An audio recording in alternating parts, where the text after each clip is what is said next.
How there, and welcome back to another episode on the Hypermine Infinity Evolved server. Today I'm wearing my Lego hat. Right, let's get on with it today. I've got a lot of projects on this server that are standing incomplete. And I've been going off and doing all sorts of other things, like the Twilight Forest and the Twilight Forest Museum stuff and all that kind of stuff. And having lots and lots of fun, doing lots and lots of different things. But, there are things that I've started and have been absolutely wonderful. I've enjoyed doing all this sort of stuff with the Industrial Craft 2 mod, until we got to a point where I couldn't make something legitimately in-game, which was annoying. Very annoying, so it stopped, and I moved on to something else. I've done a lot of Applied Energistics 2, and we've got, well, this is Tinker's over this side, we've got a whole Silicon Valley over here doing lots of things with Applied Energistics 2. And I've just had to come back over here and sort something out because, well, my disk drive was full, my 1K disk drive was full, not because of all of the stuff that I'd done over here, and not anyone's fault, but because there was a kind of a blockage in the bees. Yeah, it's a kind of a blockage in the bees. Look at all that quartz, right? All that quartz had taken up so much space in this storage system that I could no longer survive. Benito has not been emptying his ender chest because he's not really doing the Infinity Evolved series anymore. He's finished his series. So now I've had to change that so that all of the bee stuff goes straight to the bin instead. Just so that this could carry on processing all the combs that I was getting from this wonderful bee that he gave me, the Quantum Queen, and not get stuck in the interface and all that kind of stuff. There was so much quartz in the system that nothing else could go in the system, so all of my interfaces all around the system were clogged up with the stuff. And I hadn't been over here for ages setting things up and sorting things out. So the system had sort of ground to a halt. But today I'm planning on doing something a little bit different. Today I want to work on something that's going to start setting up for other things that we need to do in the series to finish off. One of the things that I've had going on for ages is building this place.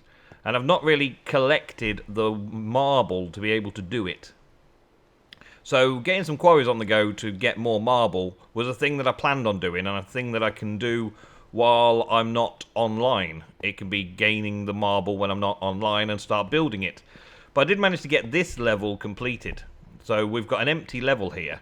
And in this empty level, it's meant to be AE looking after the auto-processing of something. Auto-crafting of something. In other areas around and about, I've got some projects underway, such as the Twilight Forest Castle. That's underway with the museum, and I'm having fun doing that, and I've been having fun doing that with Albanaka, and we've had lots of fun messing around making stuff, and that's still going to get finished. Also in the area, let me look at you while I'm talking, because I'm just standing talking. Also in the mine shaft area, I've got a mob farm system that I was working on, and a power system and all sorts of ideas over there for the mining HQ. But because this week I'm going to be doing a lot of mob spawner stuff in Revenge of the Sea Team, I decided not to finish off that project this week, but to work towards something that will help me finish that project. Now, piping is going to be tight. Piping's going to need to be tight. And there is, of course, the amazing mod of EnderIO in this mod pack, and I have virtually not touched it at all. I think I've made a slag mill or something like that. An alloy smelt. I've made a slag mill. That was it. I made a slag mill, and that's about all I've made for EnderIO. But what I want is redstone conduct. I want to be able to give redstone signals out and around via EnderIO. And I also want to move energy and liquids and stuff around simply without using all the tesseracts everywhere. Okay, so there's this kind of conducts from EnderIO that I want to use, and also there are AE or ME conducts that go with the EnderIO, so I can link in my AE system at the same time, which is something I want to do over there. So in order to make all of this kind of stuff, all these things, I need to make the machines that make this stuff, because there are alloys involved, and the alloys require an alloy smelter to make things involved. It's not very hard. I can make an alloy smelter pretty easy. But also, there's power and things, and there's good storage banks and stuff within EnderIO, capacitor banks and stuff, and all sorts of interesting things that I would like to mess around with. And on top of that, in the mob spawner setup that I've got, I was planning on using broken spawners that we've got. We've got a lot of broken spawners in here of different things, including this Carmonite golem and things like that. And I want to get the EnderIO spawners, where are they? There, powered spawners, to work, so I can use these broken spawners up in my mob farm. Alright? So I've got lots of reasons why I need to use a fair amount of EnderIO to get the basics going. Okay? So I need to start somewhere, and I need to involve it into my ME system, because at the minute my ME system has lots of craftable recipes for Applied Energistics has got its own section, and Industrial Craft 2 has its own sort of auto crafting setup here, which is awesome. I love it, and that's what I'm doing with Applied Energistics. Wherever I am in the world with my terminals available, I can craft anything from the IC2 that I might need, and I automatically get all of my AE2 stuff in a little bag. If you don't remember, I've got a little AE2 bag. Here we go, an ender pouch, and I've got my ME in my backpack because I can carry my ME system around through that. So I've got all these cool things, but I don't have the EnderIO conducts. So that's the next job. So I want to start with just getting some of the basic things set up. So an alloy smelter would be one of the first basic things, but I need a machine chassis and a basic capacitor all set up in a crafting recipe and stuff for that to start off with. So just for now, I'm going to create a few of these things just to get started, and then we'll start thinking about auto crafting these things a bit later on. So put those in there and create as many machine chassis as I can. So there's 6 machine chassis. We will set that up to automatically work soon enough. And then I can make this alloy smelter. I think I need to make a cauldron first, probably. Yeah. Nope, stop doing that. I did not say to do that. Thank you. Get this. Do that. Thank you. And then make an alloy smelter. There we go. So the first machine I'm going to set up in here is going to be the alloy smelter. That is not exactly where I wanted to put it. I'm derping with the controls today. I don't know what's wrong with me. Machine casing in there. So alloy smelter to get the wiring that I need for all this sort of stuff. And then we want, well, I want things like a conduct switch for turning things on and off. Energy conduits require these conduct binders, which requires a binding composite, which is gravel, sand, and clay. Now, gravel, sand, and clay, I can automate the production of those things and make this composite binder. I've already got sand and gravel automating fairly regularly into the AE system. But the clay is something that I've got to do through this shapeless crafting of making slag and stuff. And yeah, there's no real easy way to make it other than that. I could get rid of clay that way, but other than having bees, everything else relies on me to have some clay in the first place, whereas this allows me to get slag and dirt and water, put them together to make clay. Now, I've made a clay machine many times before, just a slag mill, just making slag to make clay all the time. I've done it in a few different series, so I'm not going to do that right now. But that does allow me to do this binding for the different bits and pieces that we need. So, I got myself for the alloy smelter. That's the first stage. The binding agent just requires a furnace, so we got that easily enough done. The other thing that we're looking into is the energy capacity banks, which are these guys, and they require some of these capacitors and all that kind of stuff. So we need to kind of automate making the capacitors and then automating the alloy smelter to make various alloys when we need them. So that's going to be my first stage, and I'm going to set something up in one of these rooms to do that, in a similar style to how I've been setting up the IC2 rooms, just so that it gets the same sort of feeling across the whole thing. So this, in this case, would be the kind of ideal setup. I have the block with the machine and an interface above it. How many of these alloy smelters I'm going to need, I'm not sure. But with this setup, I can configure the interface to keep a certain stock in place at all times. So I've been able to set it up to automate and keep running. Whenever I use something, it replaces it as fast as it can. So I'm going to do something similar to that in the upstairs floor. How I'm going to lay it out, I'm not 100% sure yet, but I did like the way I'd set up the other system, so I might do the similar sort of thing. I can bring power down from the upstairs and the AE system down from the upstairs, so I may as well set something up. Let's leave a little gap there so I can walk between if I need to. Let's set something up here. A little bank of 5. 1, 2, 3, 4, 5, giving me a little space to walk around and set something up behind. Yeah, that ought to work nicely. And then set up the alloy smelters just on the top there. And give me some more, thank you. There we go. Alright, so the alloy smelters, I can set them to do just about anything I feel like. And it's kind of even in the room, so that's good. And then we're going to have the covered cables coming down from the ceiling in this row here. And that's going to go into the interfaces. Yeah, so we'll put that across this way.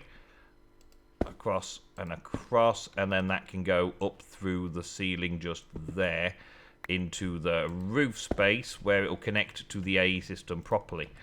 So then we're going to get a little bit of this and take out those 5 interfaces and let it create 5 more interfaces for me. Put those on there.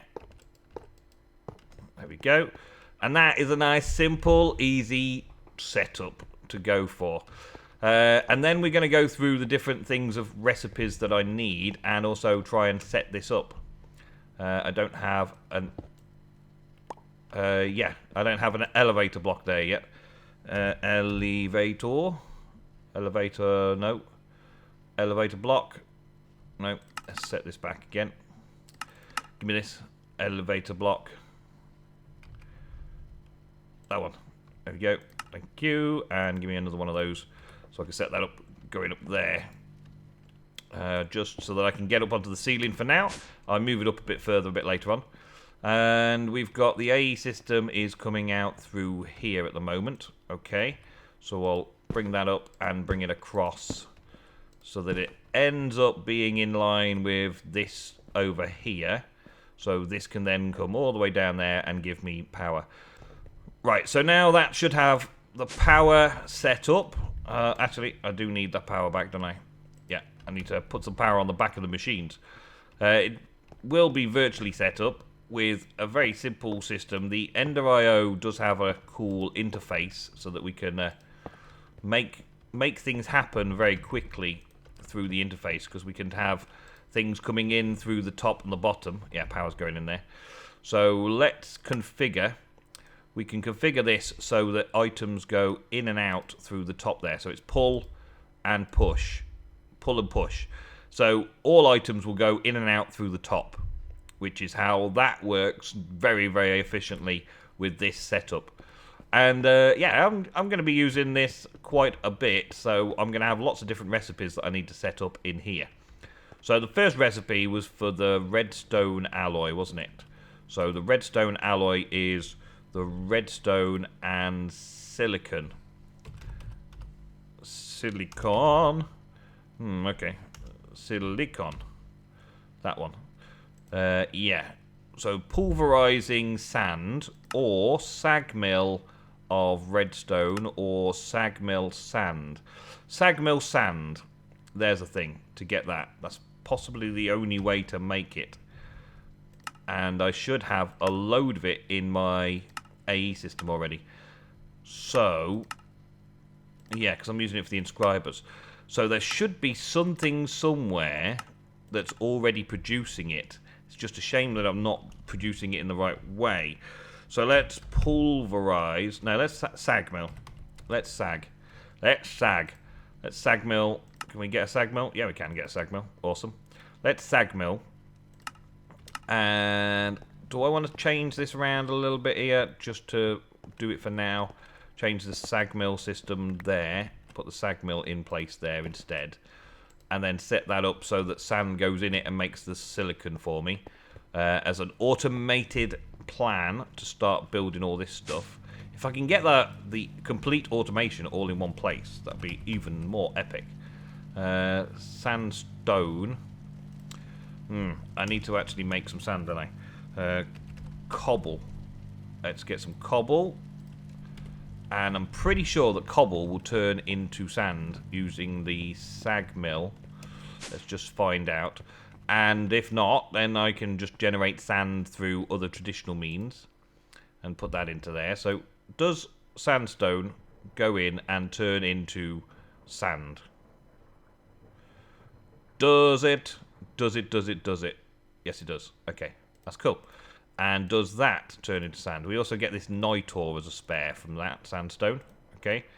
What do we get from cobblestone? We get sand. Just straight up sand. Good, good.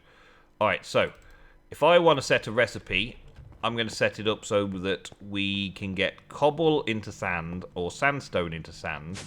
And, well, I suppose cobble into sand's the way forwards. I've got enough blank patterns in here. So cobble gen is easy. So cobble, we want that as a processing pattern, turns it into sand, and there's the pattern for that. And then I want to turn the sand into silicon, and I think I use that in the same method as I've just done that. So let's put that into there first. So that's the cobble into sand, we've got that. And then we've got, oh, we've got a gravel substitute as well. Well, never mind. That's okay.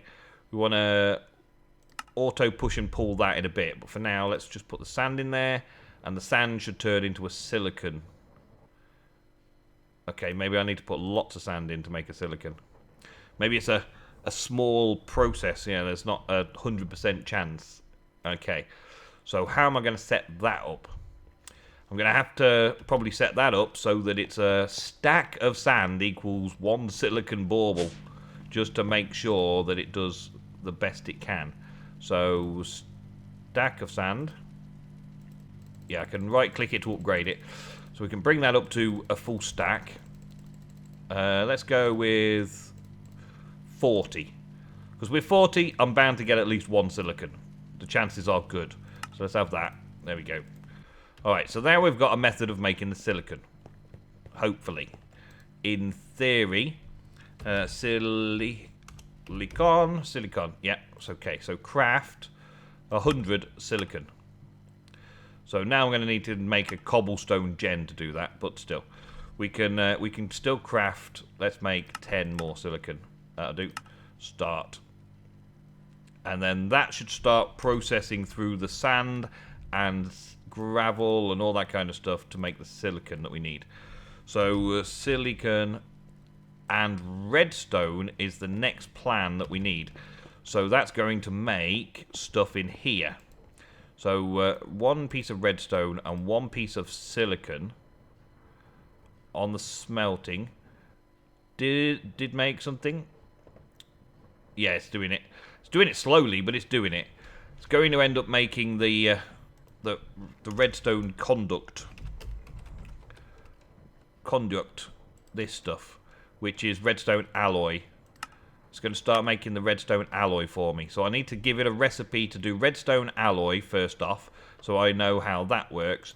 Then I've got the silicon binder stuff to sort out. Insulated needs that. That needs that. That needs that, yeah. That needs that. The ME conduct just needs that conduct binding again, so I need to have a source of that compound going in. So I'm going to need to make a setup for that very soon as well. But for now, we're just setting up the basics, making sure that it can craft all the things and see what it can do for me elsewhere. So that is the output, and 1 redstone, and 1 silicon. Come on, craft me a silicon. Start. Craft me silicon. I don't need to wait for things to happen. It's a slow process to start off with. Are you just doing cobblestone at the minute? Yeah, you are, aren't you? Can I take all the cobble out? And you stop doing cobble? Can I get you just to do some sand, please? I need another piece of silicon. Can you stop you do... I'm going to be taking cobble out of here forever, aren't I? Let's take the sand out and put the sand in there instead. Go for it. Come on. Silicon, first try. Do it. No, more sand. Okay, well. Well. I guess I'm going to have to take a little break and just go and get this started so that we can get moving on with making all the other bits and pieces that we need for this setup. Because the silicon is going to take a little while. Unless I make another little setup here for making silicon, we may have issues. Yeah, I think I'm going to do a little silicon setup. So I'm going to do a little cobble gen to set that up. Cobble gen into the sag mill. And then the sag mill can have a second sag mill for making the sand work and so on. So I'm just going to set up some basics over here. I'm also going to set up the basics for making the clay so we can have the silicon composite. Okay, so now I've got sand coming in and I've got some clay coming in. I can start making things like this binding composite, which is this stuff. And I can start cooking that stuff up in various places, but all in the AE2 and EnderIO facility is required. So cooking it up would be in a smelter. So any smelter will do. So this one's doing silicon and redstone in an alloy furnace. So that's going to be alloys only. I could do this end one as smelting only, or furnace only, and set that up so that it's got both push and pull there. Yeah. And then set this up so that we've got a clay binding can be made in there, which is that one. Clay binding in there, that's good. And then from that, I should be able to make everything I need and then put the actual goodies into here. And it should turn into the binding composite itself. Let's take a couple of those just so we got it. And then that's going to flick out everything back into the system for me. Let's check this out. Oh man, there's so much going on. Binder, there it is. So there's that. So that equals that. And the recipe for that is 1 for 1. Let's just check. Just check before I set it up. Recipe. No, won't let me do the recipe. Binder, has that changed again? That's that one is 1 for 1. Yes, okay. So it's a recipe in here that's a processing pattern, and 1 binding agent equals 1 conduct binder and encode, and that can then go into the furnace upstairs. Oh, so much to do, so much to remember. But once you've got things set up and automated, it works nicely. So then that can go into there. So now I can order that conduct binder as well. That's good. So now we're getting closer to the stage when I can actually start making the things that I need, which are conduits, which I need a switch control, which is that. Thank you. I'll take that. I'll take 2 of those, actually, to go with these bits of redstone conduct that I've got here. And I'll take all of that as well. So overall, I'm getting all these things put into the system properly. And it's taken me a fair amount of scrubbing around, doing all sorts of stuff to make it happen. But I'm getting there eventually. One of the things that I've had to do is P2P this section here. I originally intended to have these dense cables coming up the side here and bringing 32 channels per side. So 32 channels for this side, 32 channels for that side. But of course, I'm adding so many machines onto each floor that I need to then bring that across. So what I'm doing over there is getting a P2P tunnel, which then uses 1 channel from the main AE system, 1 channel across to here. This is the 1 channel, and then outputs 32. So 32 channels go in, it goes through one channel, and 32 outputs in. So I've got 32 P2P tunnel potentials, which means I've got 32 channels per floor potential for 32 floors, which I don't think I'm going a full 32 floors, so I can add a second one on every now and again. Or even a third one. I can add more on, so I could add another 32 channels going this way if I really wanted, and 32 channels going that way to the end there. I can divide this up a lot better doing it this way around. P2P tunnels are simple enough. I will show you very soon, no doubt, in another episode. But now I've got all of this stuff, I actually want to go back to my mob spawning project and work on just checking this to make sure that I can do what I want to do. Down another one. Here we go. I'm trying to turn off the mob farm. Because I'm not doing the next stage of the mob farm just yet. I don't want to do the next stage of the mob farm right away. I want to turn it off. Because I've got all of this mob essence, tons and tons of mob essence, and I've got items galore. Because while I've not been here, the server's still been running the mob farms, and I've been getting so much stuff. It's unbelievable how much stuff. I got stacks of everything. And it's not storing away anywhere other than in here, because I wanted to do something fancy with the storage, as I recall. So this is now just going to keep grabbing stuff and throwing it in the bin.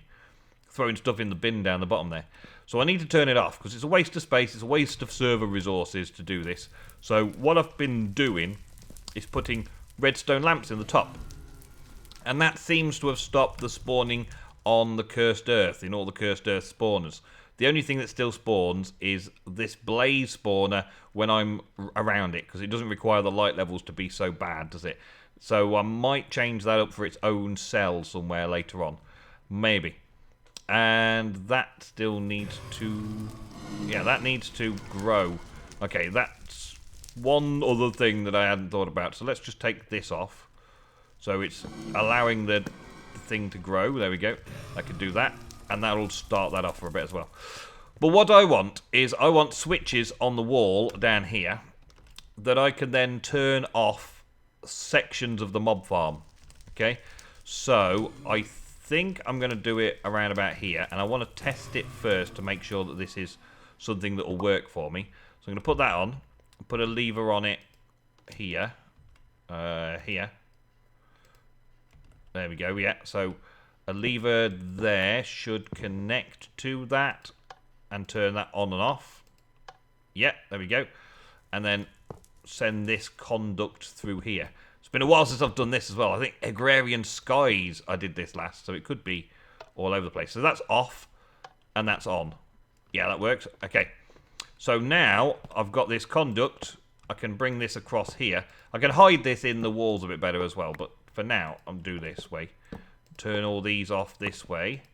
So one switch will turn off the entire group of spawners, like so. And I can fit this into the walls as well. There's no need to, because I've got redstone. I've got to redstone it anyway to power it. But I could potentially bring it all in and keep it all within one floor and have something else happen above.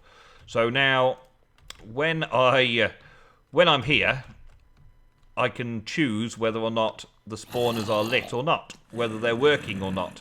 So I can turn off whole banks of spawners.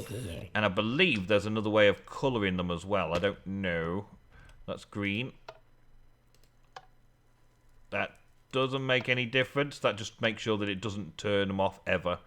So I'll put that back on there. There we go. Alright, so yeah, I can turn the lights on and off very simply to keep the spawn sections away or alive or whatever. So if I need to refill, I can turn things on. I can even set that up automatically with the AE system from down below at some point in the future as well. But for now, I just want to turn them off while I'm working on some other things.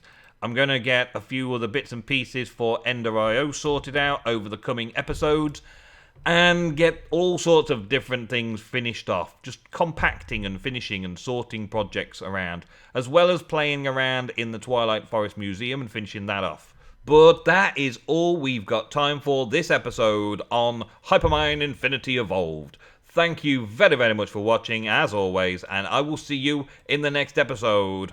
Goodbye.